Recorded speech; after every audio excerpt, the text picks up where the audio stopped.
Hadirin yang dimuliakan, forum PIBK kita pada malam ini akan mengupas tajuk yang sangat penting, iaitu tajuk perdebatan ibu bapa dan komuniti pemangkin peningkatan prestasi sekolah dan juga pelajar. Dan ahli panel kita pada malam ini adalah merupakan mereka yang cukup profesional dalam bidang pendidikan dan begitu banyak ilmu yang bakal disampaikan pada malam ini. Dengan itu tanpa mereka akan masa, saya dengan segala hormat mempersilakan yang berbahagia Encik Yusuf bin Man, dan Ketua Unit Perhubungan dan Pendaftaran Sektor Pengurusan Sekolah Jabatan Pendidikan Negeri Perlis selaku moderator pada malam ini untuk bersama-sama dalam forum PIBK kita pada malam ini. Dengan segala hormat yang bersedia dipersilakan. Bismillahirrahmanirrahim. Alhamdulillah Rabbil Alamin. Wassalatu wassalamu ala ashrafil anbiya wal mursalin wa ala alihi wa sahbihi ajma'in. Terima kasih kepada saudara Wakil Ham bin Wadhan selaku pengacara majlis kita pada malam ini, yang bahagia Encik Dudri Kasa, Pengarah Jabatan Pendidikan Perlis, Yang Besar Encik Nuzrin bin Iman, Timbalan Pengarah Pendidikan Perlis, Yang Besar rakan-rakan Ketua Sektor, Ketua Unit, tuan-tuan dan puan-puan Pengetua Guru Besar, seterusnya tuan-tuan dan puan sidang hadirin hadirat yang dirahmati Allah sekalian. Assalamualaikum warahmatullahi taala wabarakatuh. Salam sejahtera, selamat malam dan salam satu Malaysia. Alhamdulillah, sama-sama kita memanjatkan syukur kepada Allah Subhanahu Wa Taala kerana dengan limpah keizinan daripadanya dan rahmatnya kita dapat sama-sama berkumpul di dataran Datuk Syekh Ahmad pada malam ini dalam satu majlis ilmu yang amat bermakna kepada kita semua, khususnya warga pendidikan dan para ibu bapa yang kita sama-sama berusaha untuk memajukan pendidikan dan cuba untuk mencemerlangkan anak-anak kita yang masih berada di bangku sekolah. Tuan-tuan dan puan, kita pada malam ini berada dalam satu majlis ilmu iaitu forum PIBK sempena dengan kaliber dan konvensyen pelibatan ibu bapa dan komuniti SPT ataupun sekolah berprestasi tinggi dan juga sekolah kluster kecemerlangan peringkat negeri Perlis tahun 2014. Selamat datang saya ucapkan kepada semua hadirin hadirat yang berada di dataran sejemaah ini, dan juga selamat datang kepada ahli-ahli panel kita yang bersama-sama dengan kita pada malam ini. Kita datangkan khas dua orang ahli panel kita daripada Kuala Lumpur. Sebentar lagi saya akan memperkenalkan para ahli panel kita, dan tuan-tuan dan puan hadirin hadirat sekalian, pada malam ini forum kita sama-sama akan membincangkan satu tajuk pada pemikiran kita di Jabatan Pendidikan dan pihak pengurusan di sekolah. Ianya amat bertepatan dengan kehadiran tuan-tuan dan puan-puan wakil daripada PIBG dan juga para ibu bapa, iaitu pelibatan ibu bapa dan komuniti pemangkin peningkatan prestasi sekolah ataupun kecemerlangan sekolah dan pelajar-pelajar. Jadi sebelum saya meneruskan forum kita pada malam ini, tidak bolehlah kalau saya tidak perkenalkan dulu iaitu ahli-ahli panel forum kita pada malam ini. Yang pertama di sebelah kanan saya iaitu yang bahagia Dr. Hayati binti Ismail, seorang pegawai dari PADU, Unit Pelaksanaan dan Prestasi Pendidikan, yang bertanggungjawab sebagai unit penyampaian maklumat atau informasi berkaitan Pelan Pembangunan Pendidikan Malaysia 2013-2025 di bawah Kementerian Pendidikan Malaysia. Doktor, baik, apa khabar doktor? Selamat datang ke Negeri Perlis, doktor.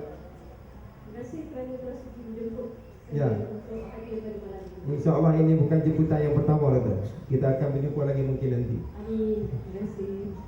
Baik, doktor sebenarnya merupakan seorang yang terlibat secara langsung sejak PPPM 2013-2025 diperkenalkan dan dilaksanakan, iaitu bermula pada tahun 2013, doktor, dalam gelombang pertama yang akan berakhir gelombang pertama pada tahun hadapan. Baik, khususnya doktor ini seorang yang begitu arif. Doktor Hayati saya pasti, saya pun pernah bersama-sama dengan beliau dalam beberapa bengkel dan juga bermesyuarat sebelum ini, iaitu dalam anjakan 9 PPPM 2013-2025. Jadi beliau juga kini saya difahamkan merupakan pengurus kepada beberapa program di bawah pengurusan PADU di KPM, Kementerian Pendidikan Malaysia. Baiklah tuan-tuan dan puan, di sebelah kiri saya pula yang dekat dengan saya ini ialah yang bahagia Tuan Nur Fajri bin Ismail, tapi bukan adik pada Dr. Hayati lah. Banyak kebetulan nama bapa sama dan kita jemput pula pada malam ini pun bersama. Adik kakak. Nampak macam sebaya kata. Baik, Tuan Nur Fajri adalah seorang pensyarah undang-undang di UKM, Institut Bahasa Malaysia. Apa khabar Tuan Fajri? Baik, alhamdulillah. Terima Terima kasih atas jemputan. Terima kasih. Juga sama-sama lah kita mengharapkan supaya kedatangan Tuan Nur Fajri pada malam ini bukan untuk kali yang terakhir. Ini kali pertama ni, diperoleh. Kali pertama diperoleh sempena dengan ini. Kita punya carnival. Dan Tuan Nur Fajri juga merupakan yang dipertua PIBG, Sekolah Kebangsaan Bukit Jalil, Kuala Lumpur. Dan beliau juga adalah salah seorang PIB yang dipertua PIB Cemerlang. Betul apa dia? Boleh dikatakan. Saya baru je ni bersama dengan Tuan Nur Fajri sebab kita biasa panggil Fajri. Dia pun membahasakan diri Fajri tu nak sebut Nur Fajri tu dia jadi panjang sikit lah. Baik, Tuan Fajri ya. Dan terkini beliau telah dilantik sebagai ahli, betul, KPSK, Kumpulan Penggerak Sarana Kebangsaan yang masih baru ditubuhkan. Jadi kita harap sama-sama lah nanti kita dapat berkongsi pengalaman, pengetahuan dan amalan terbaik yang telah pun dilaksanakan di sekolah-sekolah di sekitar Kuala Lumpur. Baik, di ujung sana tidak asing lagi lah kepada orang Perlis. Ini kita cakap Perlis ke sana, iaitu Al-Fadhil Ustaz Hashim bin Osman, Pegawai dan Jabatan Agama Islam Perlis, seorang penceramah agama yang amat kita kenali di Perlis. Untuk makluman, Al-Fadhil Ustaz Hashim minta kat saya nak jadi moderator pada malam ni, tapi kita naik tarafkan. Selalu pun banyak forum-forum yang Al-Fadhil Ustaz Hashim jadi moderator, tapi saya kata kita naikkan lagi lah taraf pada malam ini sebagai ahli panel. Apa khabar Ustaz pada malam ni? Alhamdulillah, baik. Sebenarnya Ustaz, macam saya kata dulu lah, kita nak tengok dari segi pendekatan Islam, pandangan Islam dalam konteks pembangunan pendidikan, kerjasama, permufakatan yang harus dijalinkan antara PIBG dan juga pengusaha sekolah. Itulah kita minta Ustaz sebagai ahli panel pada malam ini. Baiklah, itulah raut wajah dan juga butiran diri sebagai asas pengenalan kita bersama dengan ahli-ahli panel forum kita pada malam ini. Dan hadirin hadirat sekalian, saya pun tidak mahu membuat masa dengan panjang lebar lagi. Dan pada malam ini kita harapkan supaya pelibatan ibu bapa dalam pendidikan bukan lagi satu perkara yang baru. Sejak sekian lama ibu bapa diandaikan terlibat, betul ya? Dia sebut diandaikan. Ini pandangan orang kata ibu bapa ni memang terlibat dalam pendidikan sebab anak bersekolah. Tetapi andaian ini berasaskan kepada penubuhan PIBG. Dalam akta pendidikan kita, betul ya? Bila sekolah tumbuh, PIBG wajib ditubuhkan. Okay? Jadi inilah apa yang saya katakan, bahawa pelibatan ibu bapa ini bukan satu perkara baru.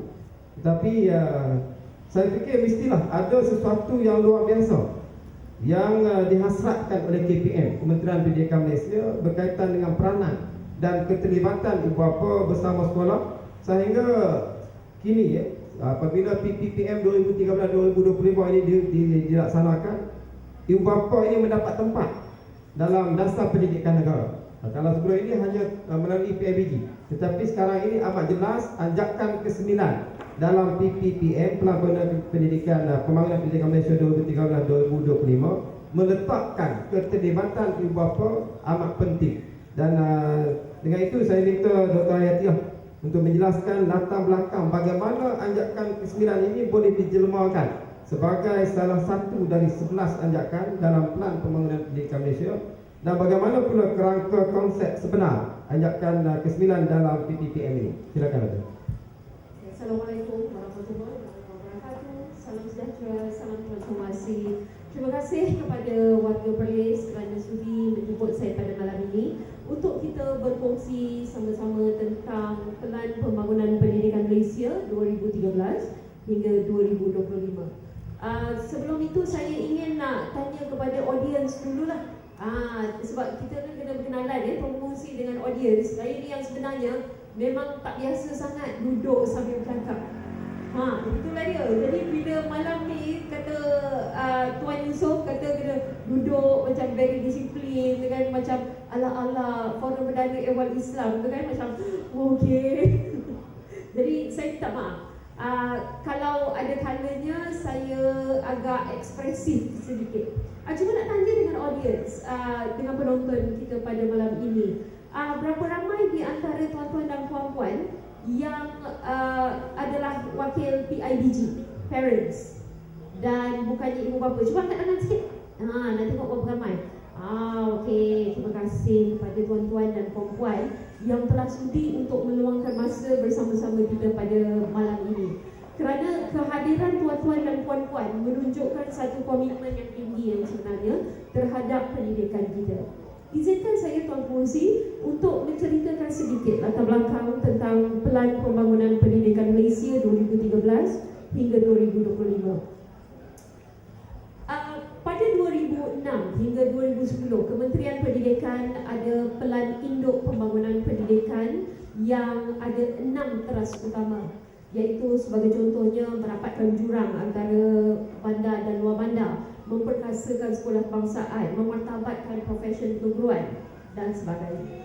Jadi selepas sahaja Pelan Induk Pembangunan Pendidikan ini berakhir pada 2010, Kementerian Pendidikan telah mula untuk memikirkan apakah langkah-langkah strategi untuk memartabatkan pendidikan negara kita.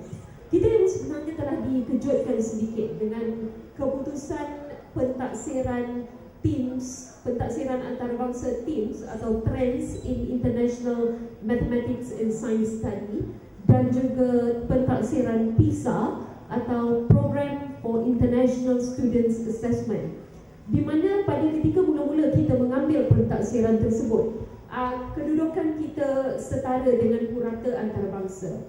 Tetapi beberapa tahun kebelakangan itu, Ustaz dan juga Tuan, kedudukan kita agak turun sedikit, di mana kedudukan Malaysia pada ketika itu ialah antara 1/3 terbawah negara-negara yang mengambil pentaksiran tersebut.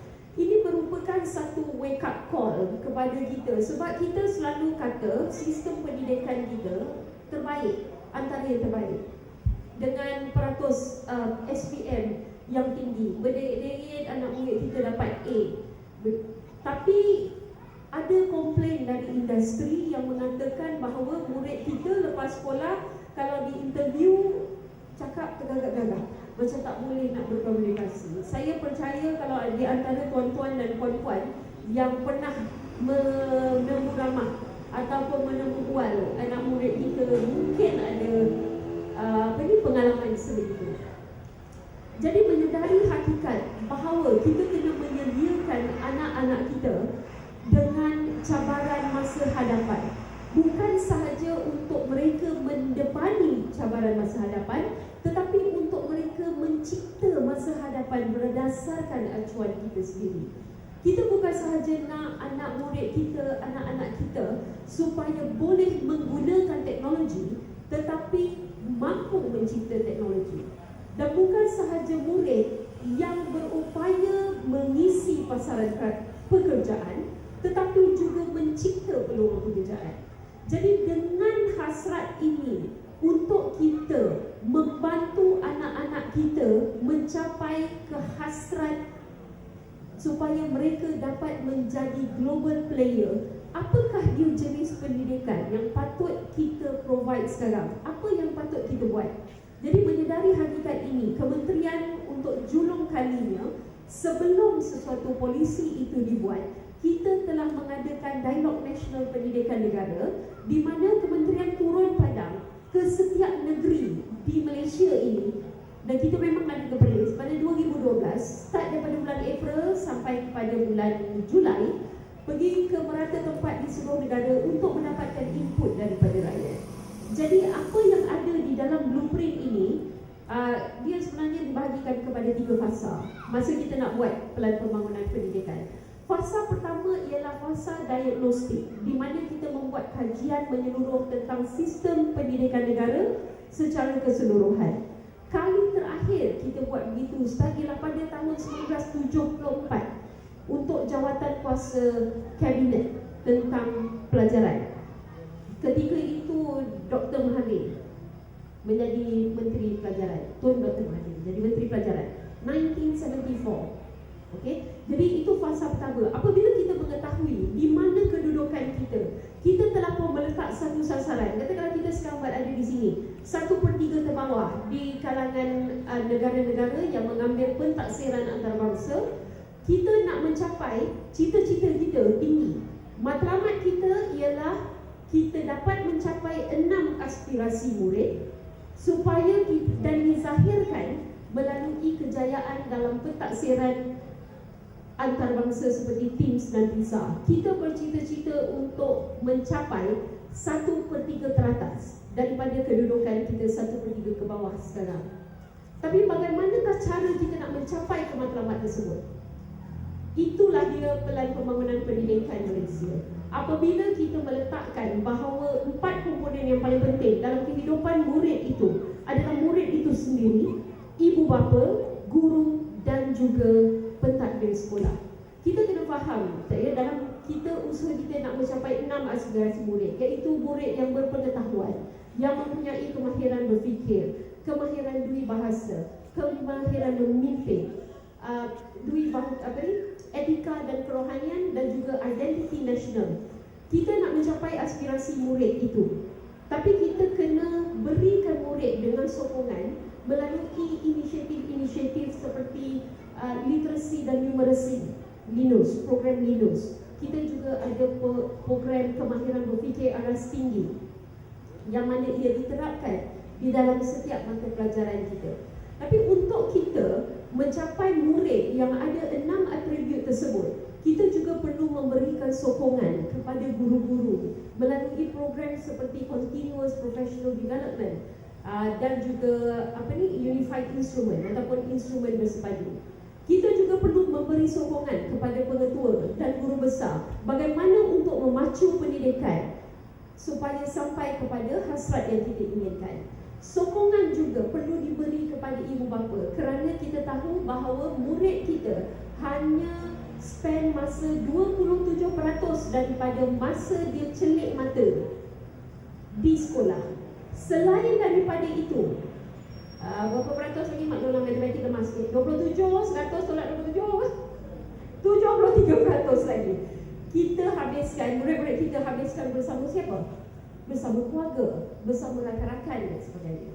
Jadi menyedari hakikat bahawa pentingnya peranan ibu bapa ini dalam membentuk satu ekosistem pendidikan untuk murid tersebut, maka anjakan ke-9 ada 11 anjakan yang merupakan cara kita berubah, cara kita bekerja. Jadi kita meletakkan peranan ibu bapa ini sebagai salah satu elemen yang besar dalam membentuk ekosistem pembelajaran bagi murid-murid kita. Jadi begitulah sedikit latar belakang tentang pelan pembangunan pendidikan Malaysia. Okey, terima kasih Dr. Memang jelas, memang tepat panel yang kita jemput dapat menghuraikan dengan begitu jelas bagaimana PPPM 2013-2025 itu dihasilkan. Saya rasa memang dalam satu menggunakan satu proses yang lengkap dan kompleks, bukan dihasilkan hanya dalam perbincangan sekumpulan profesional tertentu saja, tetapi diberi ruang yang cukup luas untuk seluruh masyarakat membincangkan tentang perhasilan kepada Pelan Pembangunan Pendidikan Malaysia 2013-2025. Saya tertarik dengan beberapa perkara yang disebut oleh Dr. Sultan tadi. Yang pertama, murid, ibu bapa, guru dan pentadbir sekolah antara komponen gabungan yang akan memastikan kemantapan proses pendidikan itu dapat dilaksanakan. Dan yang kedua, hanya 27% masa murid-murid berada di sekolah, sedangkan 74% lagi masa adalah masa murid-murid bersama keluarga. Dan bersama keluarga ini, sebahagian besar daripada keluarga adalah diserajui oleh ibu bapa. Dan mungkin sebilangan kecil saja yang keluarga murid-murid ini yang kehilangan ibu bapa pada usia bersekolah. Baiklah, jadi pada kita sekarang ini, tuan-tuan dan puan hadirin hadirat yang dirahmati Allah sekalian, amat jelas bahawa pendidikan warga pendidikan bahawa anjakan ke-9 PPPM memberi penekanan kepada pelibatan ibu bapa dan komuniti dalam membantu pengurusan sekolah menjayakan program dan aktiviti di sekolah. Inisiatif yang anjakan ke-9 ini adalah untuk tingkatkan, yang pertama saya pasti Doktor, untuk kita cuba meningkatkan kehadiran ibu bapa dalam setiap program dan aktiviti yang dianjurkan di sekolah. Dan juga di samping itu cuba meningkatkan pelibatan komuniti untuk bersama-sama menjayakan apa saja program yang dilaksanakan di sekolah. Mungkin selama ini seperti yang doktor pernah sebut dalam bengkel kita dulu, semua komuniti berasa tak tahu macam mana nak ada di sekolah. Bolehkah kami turut sama berada di kawasan sekolah untuk membantu pihak kawasan sekolah?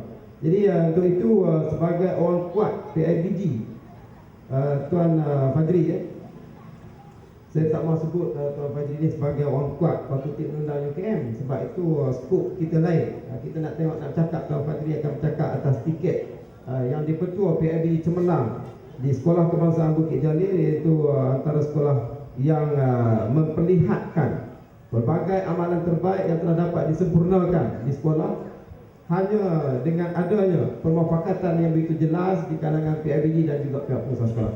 Jadi Tuan Fajri, apakah sebenarnya pada pandangan Tuan peranan yang perlu dilaksanakan oleh PIBG untuk memastikan inisiatif dalam anjakan yang ke-9 ini dapat mencapai matlamat seperti mana yang dihasratkan oleh KPM?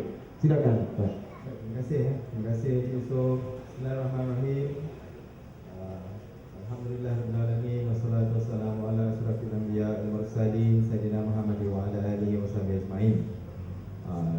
Saya sama juga dengan Dr. Hayati, dah biasa berdiri bila bercakap. Jadi bila duduk ni agak terbatas jugalah, ya. Tapi tak apa. Terima kasih kepada pihak penganjur Jabatan Pendidikan Perlis atas jemputan ini. Dan bagi menjawab soalan tersebut, sebelum itu saya nak kasih ringkasan kepada apa yang Dr. Hayati katakan tadi tentang anjakan ke-9. Bila kita kata anjakan ke-9, kita kata peranan ibu bapa. Dia sebut ibu bapa, dia sebut sekolah, dia sebut guru, dia sebut pentadbir. Bila kita kata saya pula dalam aspek PIBG, apa pula peranan PIBG? Bila kita kata PIBG itu IB campur G, ibu bapa campur guru. Anjakan ke-9 yang cuba untuk kita yang ada sekarang ini adalah penglibatan ibu bapa. Dan bila kita kata penglibatan ibu bapa, tuan-tuan dan puan-puan, ibu bapa yang berada di sini pada pelan pembangunan ini dikategorikan sebagai kata orang shareholder kepada sekolah. Sekarang ini, tuan-tuan dan puan-puan, ibu bapa diiktiraf, dijemput, datang ke sekolah. Datanglah ke sekolah. Kerana apa? Atas satu tujuan, tuan-tuan dan puan-puan. Daripada 6 perkara yang tadi Dr. Hayati kata, untuk menjadikan anak-anak kita ini penuh dengan identiti nasional, ya, semuanya itu adalah bagi tujuan apa? Satu perkataan sahaja, bagi kemenjadian anak-anak kita. Kita nak anak kita ni menjadi, itu kita kata, diumpama kita buat biskut, kita masak tu, kita nak dia menjadi. Bagi tujuan nak menjadi, tuan-tuan dan puan-puan, guru di sekolah tidak mampu untuk keseorangan. Bayangkan, satu cikgu, satu kelas ada 40 orang, ya? Satu cikgu mengajar 40 orang pelajar, tuan-tuan dan puan-puan. Kita belum kira lagi berapa cikgu dan berapa murid di sekolah ni. Kita ada lebih kurang 100,000 pelajar.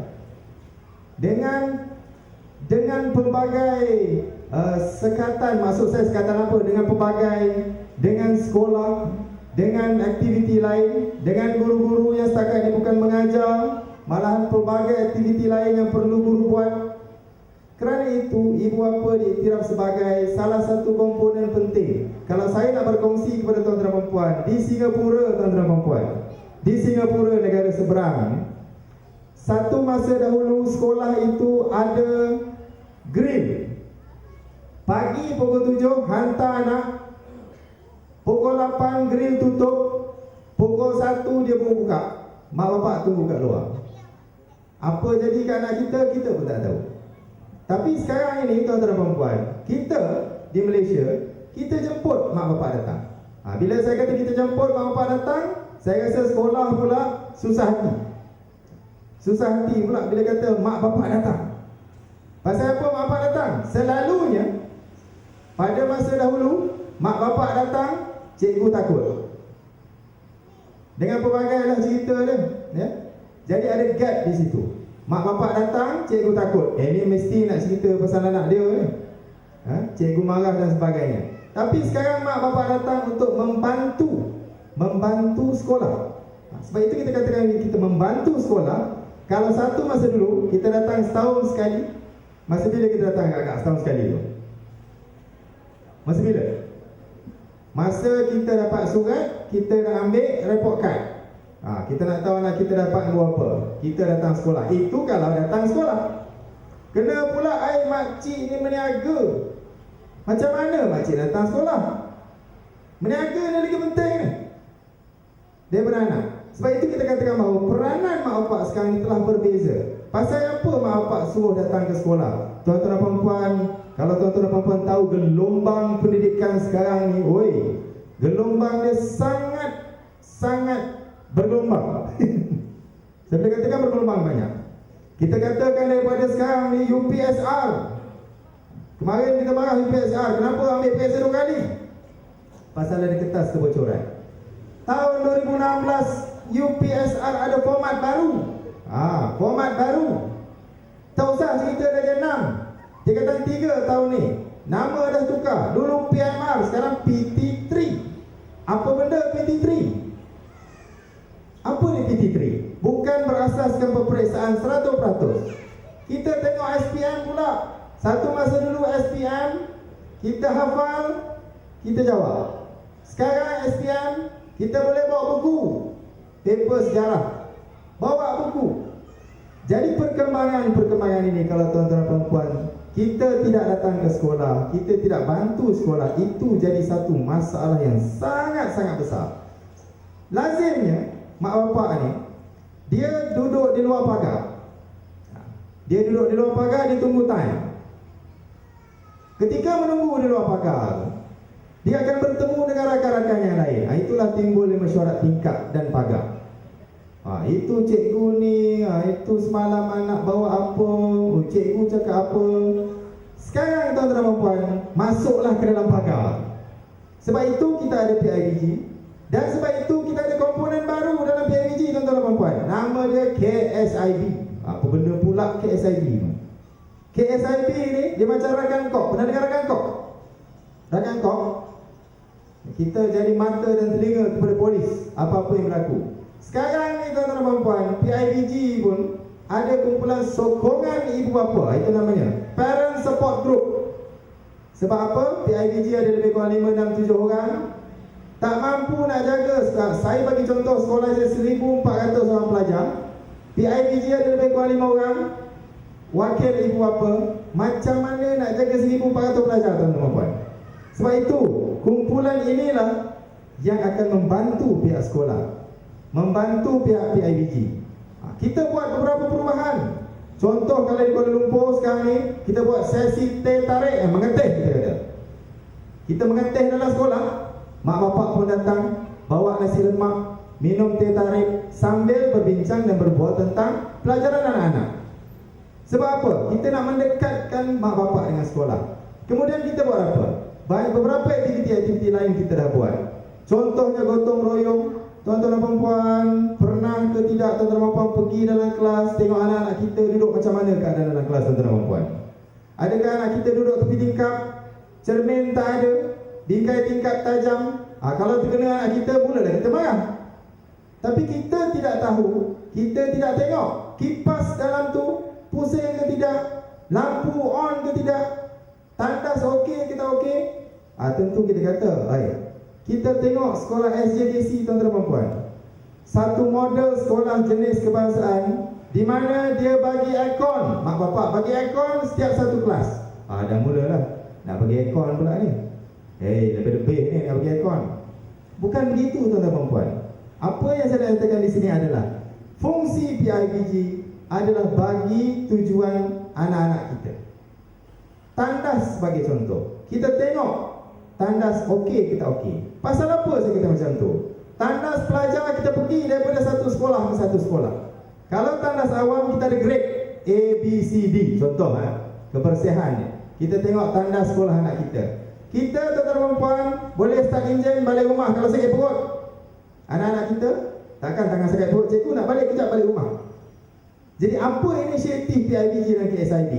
Inilah dia gotong royong yang kita buat. Inilah dia sumbangan daripada PIBG kita buat. Kita melihat contoh, kalau saya katakan, sumbangan tuan-tuan dan puan bukan hanya terhadap duit. Tidak kepada duit, tuan-tuan dan puan.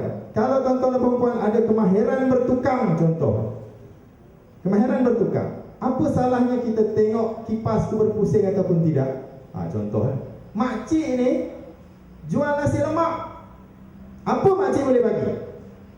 Mungkin kita ada hari sukan sekolah, kita jumpa cikgu, saya ada 100, saya boleh buat 100 bungkus nasi lemak untuk atlet-atlet sekolah. Ini kita boleh buat. Kita boleh tanam pokok, banyak pokok kita boleh tanam. Kita boleh jumpa cikgu sekolah, cikgu, saya tengok pokok-pokok kat sekolah ni tak menjadi.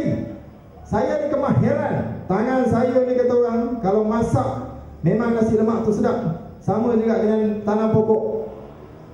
Kita bantu sekolah. Ini namanya kita membantu sekolah dari aspek-aspek di mana bukan untuk siapa? Bukan untuk guru, untuk anak-anak kita. Sebab itu kita tengok konsep tu sebalik, tuan-tuan dan puan. Itulah program yang kita buat di peringkat wilayah persekutuan. Saya rasa program ini mungkin ada beberapa sekolah di Perlis mungkin buat. Dan inilah tujuan anjakan ke-9 di mana mak bapak datanglah ke sekolah, tapi dengan syaratlah. Datang ke sekolah jangan pakai seluar pendek. Ya. Pakai slipper ke, pakai t-shirt ke. Datang sekolah kita kena ikut peraturan sekolah. Dan inilah dia kita katakan sebagai ibu bapa bekerja sama dengan pihak sekolah. Tujuannya satu, tuan-tuan dan puan.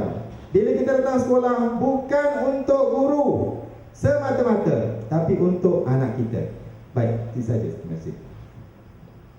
Terima kasih Tuan Fadri. Saya sampai nak jadi terkejut dengan Tuan Fadri cakap.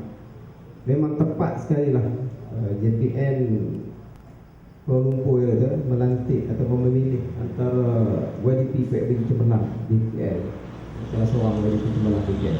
Kita lihat memang jelas apa yang disebut oleh Tuan Fadri sebentar tadi. Saya amat tertarik dengan kata-kata Tuan Fadri, iaitu kehadiran ibu bapa ke sekolah bukan untuk guru tapi untuk anak-anak. Ini salah satu moto baru, moto kita. Kehadiran ibu bapa ke sekolah bukan untuk guru tapi untuk anak-anak. Ini saya ulang. Dia ada motor lagi depan ni. Ya, ada lagi 2-3 motor lagi. 2-3 lagi motor. Ungkapan ataupun rangkaian kata-kata yang akan diungkapkan oleh Tuan Fajri nanti. Baik, jelaslah kepada kita bahawa kehadiran ibu bapa ke sekolah itu adalah satu sumbangan yang amat bermakna. Dan kita dapat simpulkan apa yang disebut oleh Tuan Fajri tadi, sumbangan yang bermakna itu bukan semata-mata untuk sekolah, bukan untuk guru, Tuan Fajri, tapi sumbangan yang kita dapat berikan hasil daripada kehadiran kita ke sekolah dengan lebih kerap dalam satu tahun tersebut, tahun-tahun perjalanan kita di sekolah, maka kita sudah pasti akan dapat melihat bagaimana kesan daripada impak daripada kehadiran kita ke sekolah terhadap perkembangan pendidikan anak kita. Misalnya mungkin perkembangan dari segi disiplin. Bila bapa kerap hadir ke sekolah itu sudah pastilah anak dia pun akan meningkat dari segi disiplin dan pelbagai aspek yang lain. Okay, kita akan beralih kepada Ustaz Rashid. Kita akan lihat perbincangan dalam konteks Islam pula. Dalam konteks pendidikan, ramai ibu bapa yang berfikiran tanggungjawab sepenuhnya terhadap pendidikan ataupun pembelajaran anak atau murid di sekolah ini adalah terletak pada bau guru-guru dan juga sekolah. Ini mungkin sebahagian pemikiran ini Ustaz masih lagi ada di kalangan masyarakat kita. Dan persepsi ini mungkin tidak tepat bagi sekumpulan anggota masyarakat kita. Dalam Islam, amat jelas meletakkan peranan dan tanggungjawab ibu bapa memberi didikan kepada anak-anak. Ini jelas. Dan dalam hal ini, apakah Ustaz, sebenarnya peranan ibu bapa terhadap anak-anak, khususnya anak-anak yang bersekolah dari sudut pandangan Islam? Jadi Ustaz boleh jelaskan lagi. Terima kasih kepada pengurusi para malam ini. Yang bahagia Syedul bin Kasar, pengarah Jabatan Pelajaran Negeri Perlis, Timbalan pengarah Jabatan Pelajaran Negeri Peda Ganingan, guru-guru, guru besar, Deputi Penamaan, para jemputan, muslimin, muslimat, hadirin, para penonton yang dikasihi sekalian. Tahiyatan wa salaman alaikum. Assalamualaikum warahmatullahi wabarakatuh. Alhamdulillah, lama juga tunggu tu. Jadi apapun tuan-tuan muslimin muslimat para penonton, kita bersyukur pada Allah. Bersyukur pasal apa tuan-tuan? Sebab kita, Allah bagi anugerah pada kita. Allah bagi anak-anak.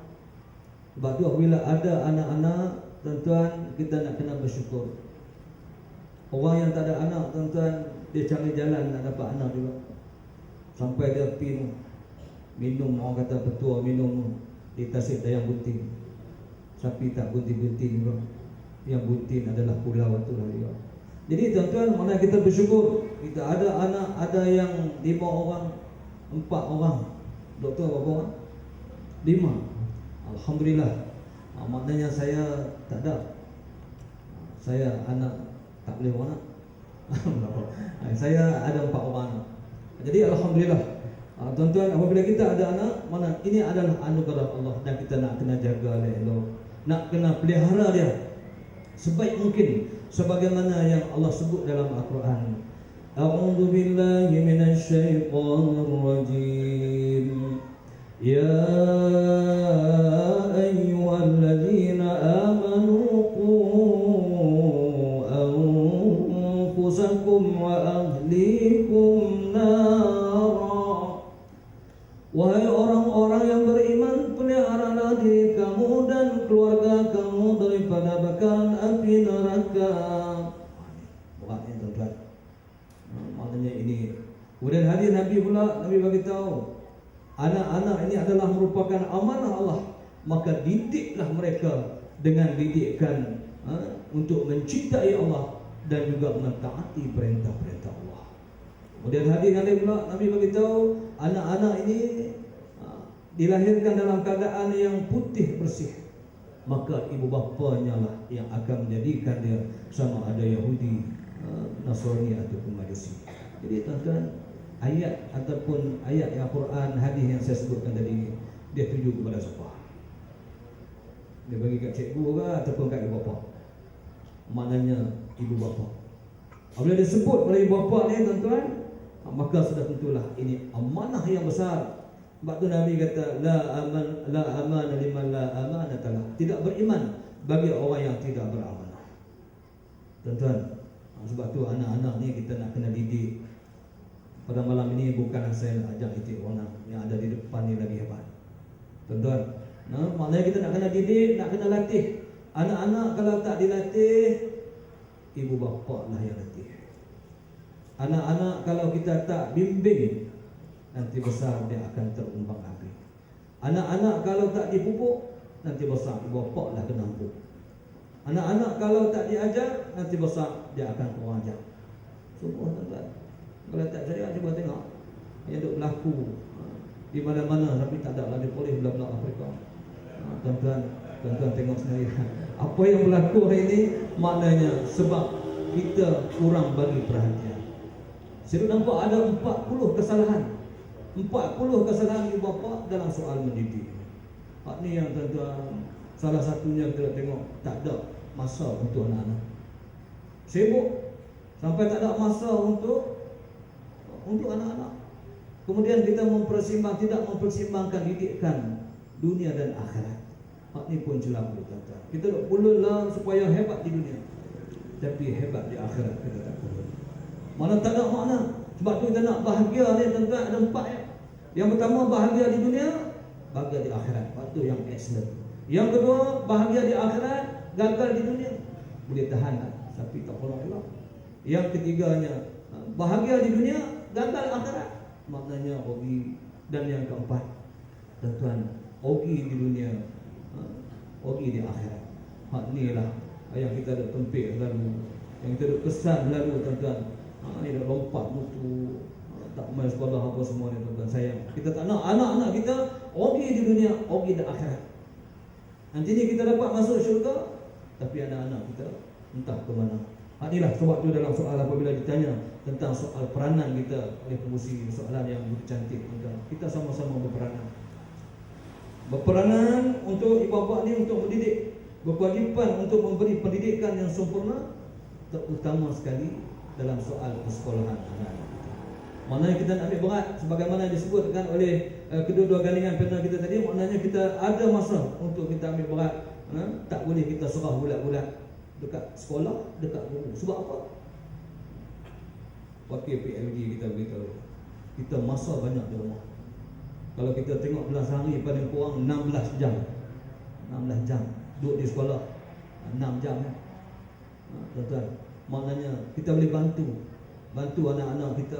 Hak mana yang cikgu bagi kerja di sekolah, mana kita tengok balik, kita pantau balik, kita bagi perhatian apa kerja-kerja yang sepatutnya kita boleh selesaikan. Sebab itulah saya nampak tuan-tuan ibu bapa ni, kita semua kena main peranan melalui 4 pendidikan ikut pandangan Islam. Yang pertamanya pendidikan melalui teladan, yang kedua pendidikan melalui teguran, yang ketiga pendidikan melalui hukuman, dan yang keempat pendidikan melalui pemerhatian jarak dekat, jarak jauh. Itu yang kita akan sentuh nanti insya-Allah. Jadi pendidikan melalui teladan ni tuan-tuan, kita ibu bapa ni, kita ni sentiasa dilihat sebagai role model ataupun idola kepada anak-anak kita. Sebab itulah orang tua dia pandai tuan-tuan. Dia kata bapak borek anak rintik. Bagaimana acuan, begitulah kuihnya. Tuan-tuan, maknanya mustahil, dia kata lagi, Imam Ghazali kata mustahil kayu yang bengkok itu kita nak dapat bayang yang betul. Seperti ketam menyuruh anak yang jalan betul. Sebab tu tuan-tuan tengok dalam soal mendidik ni, kita tengok anak-anak berparti. Kalau bapa itu isap rokok, kadang-kadang bapa bagi orang ni lah, cik jangan isap rokok. Kalau cik isap rokok, sekali lagi kawan abah beritahu, abah sopak je. Tuan-tuan, tapi bapa isap rokok, bapa isap rokok. Tuan-tuan, kadang-kadang anak dengan bapa tu sama lain. Bapa ambil rokok, minta ke anak, bentuk pantun yang tu. Dia kata apa? Ayam pupuk waktu petang, telur pecai rokok apa tu kata. Tu pantun sama-sama naik kuat anak. Anak pula belah balik. Anak kunci naik lori dah habis awak pak tak boleh. Tuan-tuan, dia pula ketua. Maknanya sebab tu oleh bapa ni, anak-anak tu wakil tengok. Tengok. Sebab tu kalau bapa kencing sambil berlari, anak-anak kencing sambil naik lori. Tuan-tuan, sebab tu Imam Ghazali kata tadi, saya dah nampak mustahil. Dia kata kayu yang bengkok itu kita nak dapat bayang yang betul, impossible, mustahil. Ibu bapa ni ibarat mimpin, dia nak kena jaga elok. Mimpin ni ibarat air yang bersih. Kalau dia nak bersih sesuatu kotoran, air itu mesti terlebih dahulu bersih, barulah dia dapat membersih sesuatu kotoran yang ada. Kalau tidak, mustahil dia dapat bersih yang sebaiknya. Jadi tuan-tuan, dalam pendidikan ni, sebab tu saya kata tadi 40 kesalahan. Berat ni tuan-tuan. Saya biasa bentang kata hajar lah Ozi, 40 kesalahan ni tuan-tuan. Banyak. Sebab tu insya-Allah kita sudah saya sebut tadi sikit banyak bagi pendidikan terseimbang. Sebab tu Nabi suruh ajak anak-anak ni 3 perkara. Yang pertama Nabi kata, tolong ajar anak-anak kamu kenal 3 perkara ini. Kalau tahu 3 perkara ini, insya-Allah Nabi kata mereka akan cinta kepada agama, kasih kepada agama, cinta kepada Allah, cinta kepada Rasulullah. Yang pertama Nabi kata, tuan-tuan nak kan ni? Nak? Kalau nak, jangan ke mana-mana, tunggu selepas ini. Yang pertamanya Nabi kata, tolong ajar anak-anak kamu kenal aku. Kenal aku. Susah payah para sahabat Nabi. Sebab tu kalau boleh kita tanamkan semangat hijrah dalam diri anak-anak kita ni. Semangat hijrah ni tuan-tuan, saya yakin kalau kita tanam dalam diri anak-anak kita akan jadi hebat. Kalau kita tanam dalam organisasi pegawai-pegawai kita, insya-Allah semangat hijrah. Masyarakat kita tanam semangat hijrah ni tuan-tuan. Sebab tu kita memperkatakan tentang soal hijrah.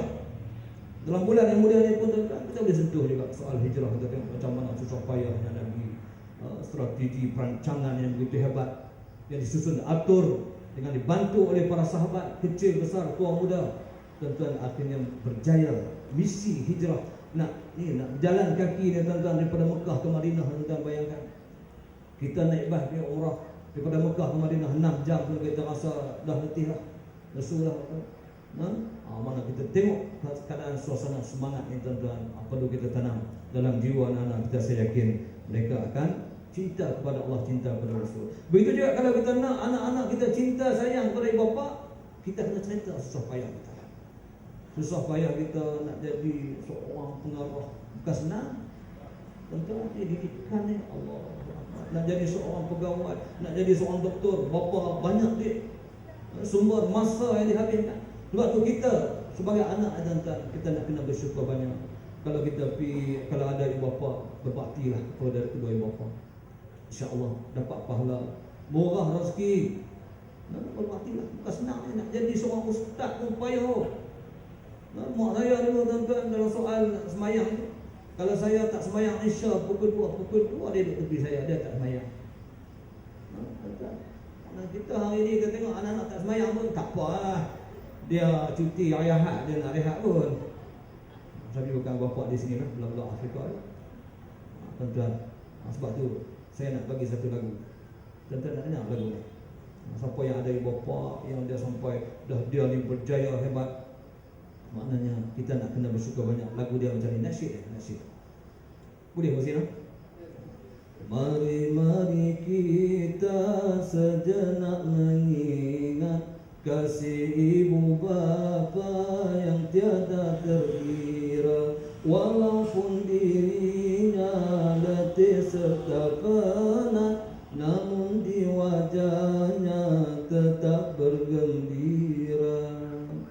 Cubalah bayangkan kasih ibu bapa yang mengasuh kita petang dan pagi. Cobalah bayangkan kasih ibu bapa yang mengasuh kita petang dan pagi. Wahai nak muda, janganlah lupa. Wahai nak muda, janganlah lupa taat kepada dua ibu bapa. Dekom yang itulah. Jadi tuan-tuan, terima kasih. Tuan-tuan, kemudian kita tengok seterusnya yang kedua, pendidikan melalui teguran. Sebab tu kita nak kena, kita yang ada anak-anak ni, anak-anak tak semayang, kita kena tegur. Jangan jemu-jemu.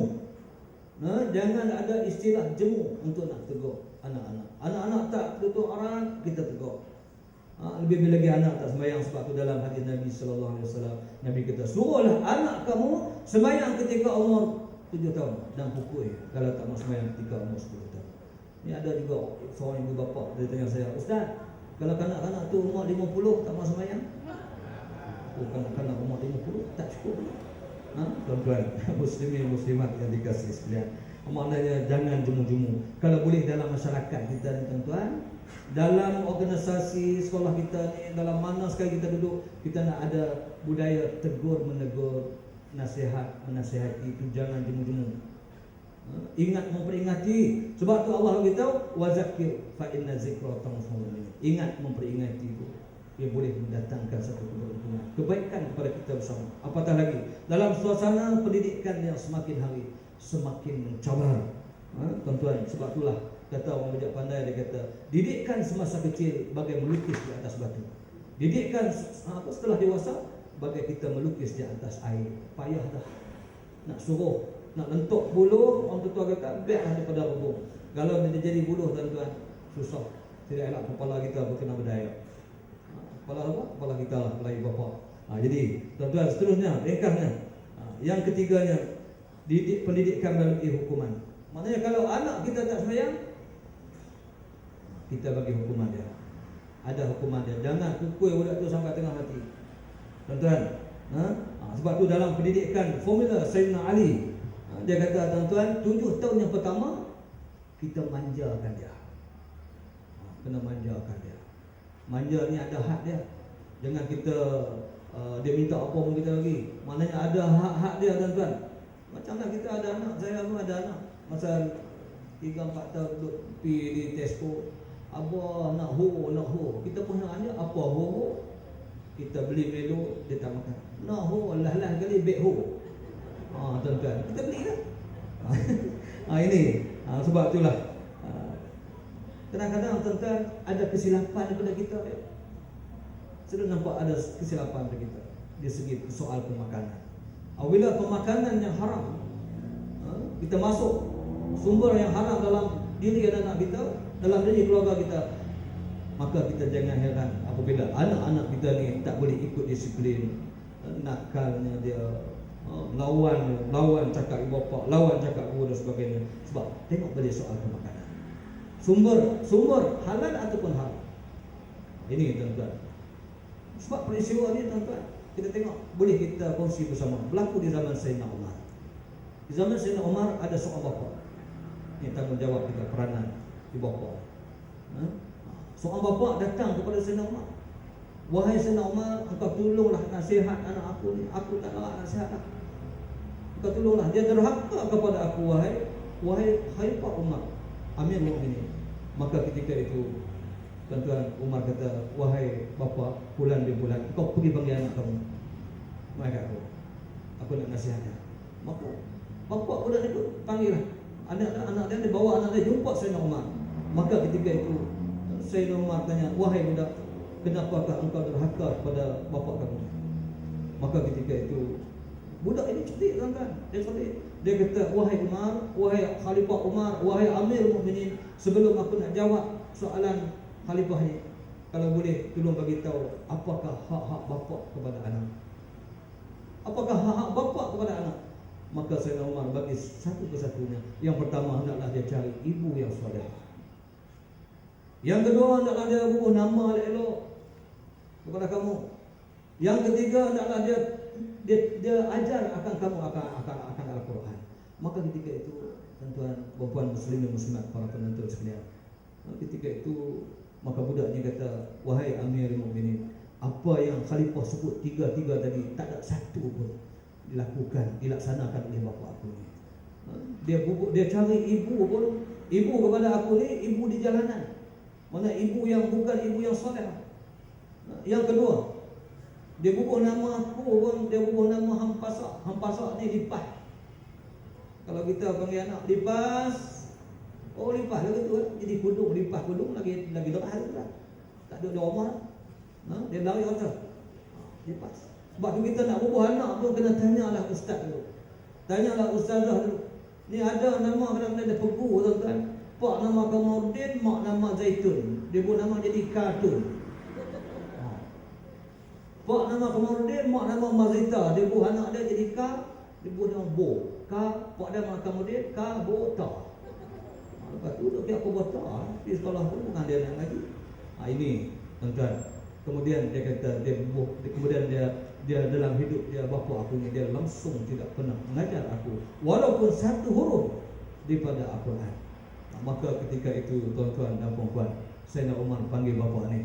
Dia kata, wahai bapa Fulan bin Fulan, sebelum anak kamu derhaka kepada kamu lebih dahulu derhaka kepada anak kamu. Hak ni yang kita takut tuan-tuan. Ini amanah. Kemudian yang terakhirnya, tuan-tuan, yang 7 tahun yang pertama tadi kita manjakan, 7 tahun yang kedua maknanya kita disiplinkan. Kita tengok dalam 7 tahun yang kedua ni, Nabi pun beritahu, suruhlah anak kamu semayang ketika umur 7 tahun. Pukul kalau tak mau semayang ketika umur 10 tahun. Mana disiplin dalam 7 tahun yang kedua. 7 tahun yang ketiga pula, kata Sayyidina Ali, ada juga kata pendapat Sayyidina Umar formula ini. Maka dia kata 7 tahun yang ketiga hendaklah kita berkawan balik dengan dia. Berkawan balik dengan dia. Dan ketika ini kita kena tahu siapa kawan-kawan anak kita. Anak-anak kita balik ke bapa. Dia suka minum apa? Dia suka makan apa? Kadang-kadang anak kita dia suka minum ABC. ABC tuan-tuan, ABC ni air biak campur. Air biak campur, air dan betul. Apa yang kita nak kupung lah. Ini tuan-tuan. Kita minta ABC hak biasa ni. Orang boleh kata sangat. Tapi dia bagi ABC dia air biak campur. Ini letih kita tuan-tuan. Apabila kena air biak campur ni, dia tak akan minat lagi dah. Dia akan lupa kepada kepentingan hidupnya dan sebagainya. Tuan-tuan, dan yang terakhir, pendidikan melalui pemerhatian dan dari jarak dekat, jarak jauh. Inilah yang disebutkan oleh kedua-dua gandingan pena kita tadi. Maknanya kita nak kena pergi sekolah. Ibu bapa ni nak kena turun ke sekolah Nak tanya abang jumpa cikgu, tanya cikgu anak saya dengan macam mana cikgu. Itu jarak dekat, jarak jauh je. Tengok perkembangan pelajaran dia macam mana. Sebab tu dah kadang-kadang kita tuan-tuan waktu mesyuarat PIBG pun yang ada pun wakil orang perempuan. Saya pun heran bapak-bapak di mana. Tapi bukan bapak yang hadir ulang ni, belah-belah Afrika ya. Tuan-tuan, kita pun heran kesian dekat sekolah. Maknanya kita nak kena bagi kerjasama yang insya-Allah mungkin akan disentuhkan dalam pusingan yang berikutnya. Pagi-pagi makan ketupat direbus di kerat-kerat. Anak cemerlang, ibu bapa hebat cemerlang di dunia, selamat akhirat. Terima kasih. Terima kasih Ustaz. Susah juga saya ni. Ustaz dia bagi dengan menyanyi, dengan pantun, dengan bahasa-bahasa ungkapan indah. Tak dapat nak jawab Ustaz pantun tu. Tapi kalau Ustaz nak dengar, Ustaz kena tunggu juga. Baik, terima kasih Al-Fazil, Ustaz Hashim yang telah mengupas dengan begitu mendalam tentang peranan kita, tanggungjawab kita sebagai bapa dalam pendidikan terhadap anak-anak. Yang pertama sekali, anak-anak ini adalah amanah besar, seperti yang disebut oleh Ustaz tadi, dan memang jelas. Dan anak ini perlu dididik dan juga perlu dilatih dengan 4 konsep pendidikan.